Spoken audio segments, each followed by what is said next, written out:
Namaste friends, today we are going to cook Indian red lentil soup, also known as dal. It's one of the very popular North Indian dish, easy to cook. When you have less time, you can still cook it under 25 minutes. So the step one is obviously you need to take 3/4 cup of red lentils. This is good enough to serve for two people. Make sure the lentil is clean, and then obviously you have to soak it with water, cold water. Leave it for about 15-20 minutes till you can prepare the rest of the ingredient. The other ingredient that we will need to make the soup are very easily available. An onion, 2 cloves of garlic, little bit of ginger, and a chili, which is optional of course. If you like food to be spicy, if you're from the cold country, I would recommend you to have spicy stuff and add ginger. It is good for the winter months to increases the heat within the body. We will take some time to, as the lentil is soaking, to chop and prepare the vegetables.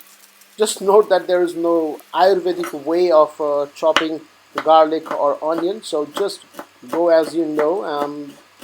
Make them small, preferably the garlic and the ginger and the chili there on of a similar size, because that will be much easier for you to fry.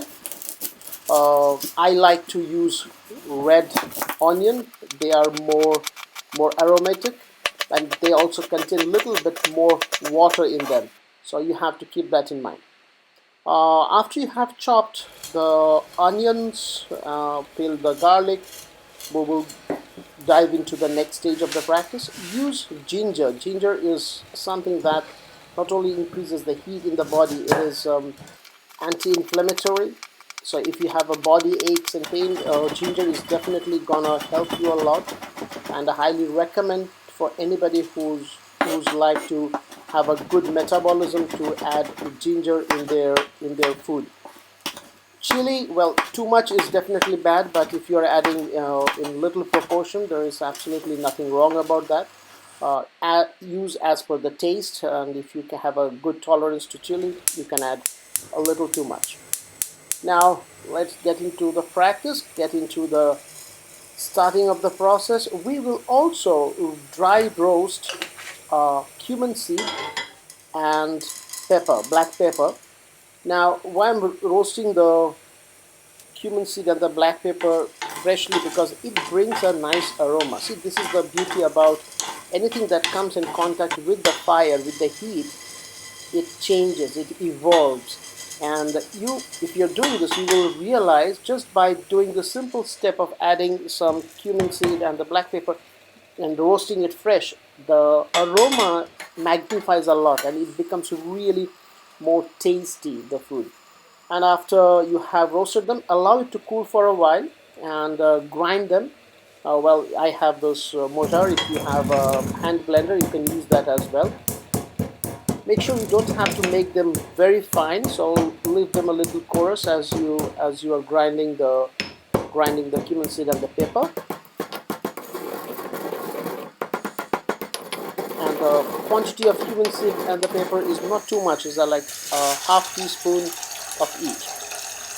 Now parallelly, we are also gonna boil the water, and we will add the soaked, washed lentils. Lentils takes about 12 to 15 minutes to boil. While you put the lentils in the vessel and you allow it to boil, you can also add half a spoon of a teaspoon of salt. You can add the salt, that should be based on your taste, not on my advice of course. And on the parallel pan, I'm adding a little bit of ghee. If you're familiar with the ghee, that's one of the commonly used ingredients in an Ayurveda kitchen. You can, if you're a vegan, go for olive oil or any other cooking oil. That's absolutely fine. Allow the ghee to melt, and the first thing you will add in the frying will be the garlic and the ginger. And the reason to do that is garlic and ginger should be added before, because if you're adding first the onion will let go of the water in it, and it will take way much more time to fry, and it will become more like a paste, and there will be the smell of the raw onion. So it is advised that first you fry the garlic and the ginger, and once you notice that they are changing its color, they are getting a little golden, and at that point you can add the onion and continue frying them.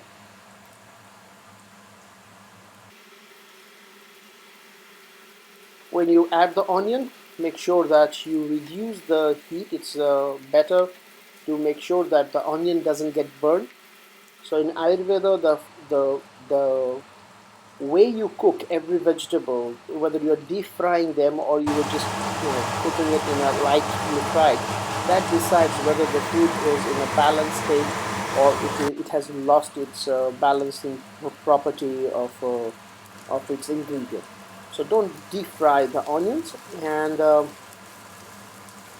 stir it from time to time. Make sure that they don't get burned. They're equally frying properly. The In a short while you will notice the oil that are sticking to the onion, they will start separating, and at that point you can add the chili. I find it chili is better to be added little towards the end because you don't want them to be very soft.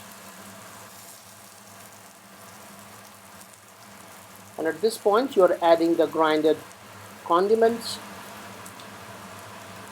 a little bit of turmeric.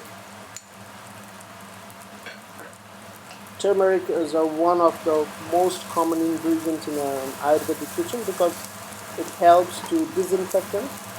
So a regular consumption of turmeric is going to improve the functioning of your liver, and that's why it's very common in Asian cooking, in India especially. Fry it a little bit till all the vegetables, the onion, garlic and the ginger, they're soft, and then add them to already boiled lentils. So when you're boiling the lentils, you boil the lentils with about 2 glasses of water. And now as you're adding them, you just stir them up and simmer it for another couple of minutes, and your lentil soup is almost ready. And before you bring the lentil down, if you want, you can add some freshly chopped coriander leaves. They definitely add the aroma and brings the flavor to the completely different level. So sprinkle the coriander leaf. If you want, you can also add a little more spoon of butter, 1 spoon of butter or ghee. That's taking the food to the completely next level. It tastes awesome, it smells awesome, and now the lentil soup is ready.